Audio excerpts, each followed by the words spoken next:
ان کے رہنے کا قانون الگ کیوں ہو, ان کے کھانے کا قانون الگ کیوں ہو, ان کی شادی کا قانون الگ کیوں ہو, ان کی زندگی کی ترقی کا قانون الگ کیوں ہو, ان کی سویلائزیشن کا سنویدھان الگ کیوں ہو. وہ کہتا ہے یہی تو جھگڑے کی جڑ ہے, یہی تو آگ لگنے کی وجہ ہے کہ آدمی ہونے کی صورت میں سب ایک ہے اور ان کے جینے کھانے کا قانون الگ ہے. وہ کہتا ہے ہندوستان کا سنویدھان الگ قانون بناتا ہے, پاکستان کا قانون الگ چیز کہتا ہے, افغانستان کا سنویدھان الگ فرمان جاری کرتا ہے, امریکہ کا سویلائزیشن الگ بات بتاتی ہے. کہا یہی جھگڑے کی جڑ ہے. وہ کہتا ہے میری خواہش ہوتی ہے کہ دنیا کے تمام ممالک کے قوانین کو پوٹلی میں باندھ کر کنویں میں ڈال دیا جائے اور ساری دنیا کی انسانیت کے لیے, ساری دنیا کے مانوتا کے لیے, ساری دنیا کے آدمیت کو بچانے کے لیے ایک قانون بنایا جائے, ایک ضابطہ بنایا جائے, ایک سسٹم آف لائف بنایا جائے, ایک سنویدھان بنایا جائے. مگر وہ سنویدھان ہو تو کیسا ہو, وہ قانون ہو تو کیسا ہو, وہ ضابطہ ہو تو کیسا ہو, وہ قانون ہو تو کیسا ہو.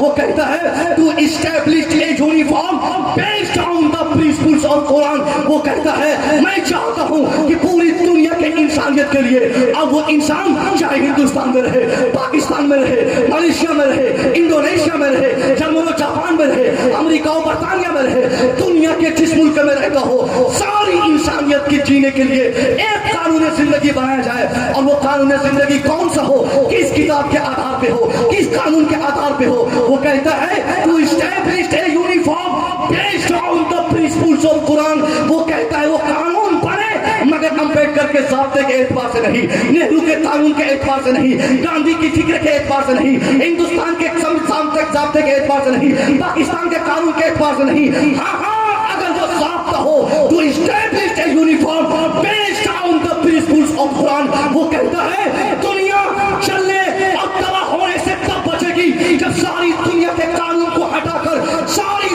دنیا کو بچانے کے لیے قرآن پاک کے مطابق قانون نافذ کیا.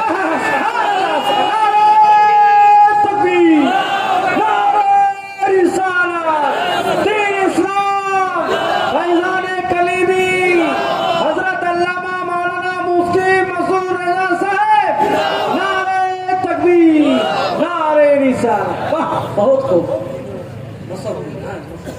ہمارے کمال الدین صاحب بہت دنوں سے دوستی سے میری ہے, فون پہ, فیس بک پہ, واٹس ایپ پہ چیٹنگ ہوتی ہے. ان لوگوں کی فرمائش بھی اور حضور نے میرے طرف اشارہ فرمایا, بڑی کرم نوازی حضور کی کہ حضور نے مجھے سلیکٹ کیا کہ میرے جلسے میں موسو بیچ کو رہنا چاہیے. میں ہمیشہ اس احسان کلیمی کو کبھی نہیں بھول پاؤں گا. کہتے نہیں جب تک بیکے نہ تھے تو کوئی پوچھتا نہ تھا, تو نے خرید کر مجھے انمول کر دیا. سبحان اللہ, سبحان اللہ. حضرت نے نظر کرم فرمایا کہ میری آپ سے ملاقات ہو گئی, ورنہ میں کہاں پورنیہ کا رہنے والا, یونیورسٹی کے بیک گراؤنڈ میں ابھی میری زندگی گزر رہی ہے. مگر حضرت نے محسوس کیا کہ میرے جلسے کے لیے یہ لڑکا فٹ ہوگا اور حضرت کا سلیکشن ہوا. میں یہاں آیا, ابھی 3 جلسے اور مجھے پڑھنے ہیں. اور آپ نے ماشاء اللہ, یہ بہت سارے لوگ مجھے جانتے بھی ہیں کیونکہ پچھلے 6 مہینے پہلے بھی میں دریا پور اور کیا بولتے جگدیش پور علاقے میں اور اس علاقے میں ایک بار آ چکا ہوں. مگر وہ ماحول کچھ اور تھا, یہ ماحول کچھ اور ہے. میں کہنا چاہتا ہوں نیپولین نے دنیا کی آنکھیں کھول دیتے ہوئے کہا کہ دنیا تب چلنے سے بچے گی جب دنیا کو چلانے سے بچانے کے لیے ساری دنیا کے سنویدھان کو مٹا کر قرآن پاک کے قانون کے مطابق ایک نیا قانون بنایا جائے. اگر آپ کو وشواس نہیں ہے, آپ اپنے گوگل بابا سے پوچھ لیجئے گا, صبح, ابھی نہیں, صبح پوچھے گا کہ بابا یہ بتائیے کہ نیپولین نے قرآن کے بارے میں کیا کہا. بنگلہ آپ کو آتی ہو تو بنگلہ میں, انگلش ہو تو انگلش میں, ہندی ہو تو ہندی میں, فوراً آپ کو گوگل نیپولین کی اس فکر کو, نیپولین کے اس اسٹیٹمنٹ کو آپ کی نگاہوں کے سرفیس میں لا کے کھڑا کر دے گا. اس کو چھٹلایا نہیں جا سکتا. میں گڑھ کے نہیں بول رہا ہوں, یہ پڑھے لکھے لوگ ہیں. تو نیپولین جیسا غیر مسلم اسلام کا دشمن اس احساس کے ساتھ جی رہا ہے کہ ساری دنیا کو جلنے سے صرف قرآن کا قانون بچائے گا, اور ہم قرآن پر ایمان لانے والے, ہم قرآن کے ایک نقطے پر ایمان لانے والے, آج ہمارے دل میں یہ احساس نہیں کہ ہم اپنے گھر میں قرآن کا قانون نافذ کریں, اپنے سماج میں قرآن کا قانون نافذ کریں, اپنے سوسائٹی میں قرآن کا قانون نافذ کریں. ہم میں سے اکثر کی سوچ یہ ہو گئی صاحب کہ ہم جئیں گے, اپنی زندگی جئیں گے, ہم کو اس سے مطلب نہیں کہ مولوی صاحب کیا کہہ رہے ہیں، پیر صاحب کیا کہہ رہے ہیں، مدرسہ والے کیا کہہ رہے ہیں، خانقاہ والے کیا کہہ رہے ہیں۔ ہم اس احساس سے جیتے ہیں کہ ہم کو کس راستے میں لابھ ہے، کس طریقے سے جینے میں فائدہ ہے۔ جو آدمی اپنی زندگی کی ترقی کا سارا فائدہ اپنی سوچ کے مطابق سلیکٹ کرتا ہے، بلا شبہ اس آدمی کے پاس پیسے تو ہوتا ہے مگر سچی خوشی نہیں ہوتی۔ اور جو آدمی اپنی خوشی کے لیے اسلام کو ترجیح دیتا ہے کہ نہیں مجھے کوئی ضرورت نہیں ہے کہ میری خوشی اس میں ہے، اسلام کیا کہتا ہے میں وہ کروں گا، قرآن کیا کہتا ہے میں وہ کروں گا۔ جو آدمی قرآن کا قانون اپنے گھر میں نافذ کرے گا اس کی بیٹی کبھی بے حیا نہیں ہوگی۔ جو آدمی قرآن کا قانون اپنے سماج میں نافذ کرے گا اس کا بیٹا کبھی بدتمیز نہیں ہوگا۔